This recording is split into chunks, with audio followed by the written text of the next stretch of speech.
为了响应本周六的全国爬山日，洛杉矶国家森林公园将开放鱼山谷山路。根据国家气象局的公告，洛杉矶地区将迎来今夏第一个破100度的高温，因此民众出行要注意防暑。去年夏天，整个洛杉矶国家森林公园的西区和东区的林木几乎被山火烧毁殆尽。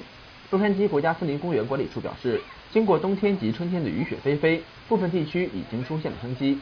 圣盖博北山区的大部分露营地都已经对外开放，但进行户外活动的民众一定要遵守用火原则，以免再度引起山火。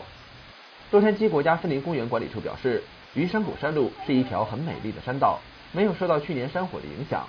同时，由于雨水及雪水的原因，山里的瀑布很美。侨报记者刘卫宇，洛杉矶报道。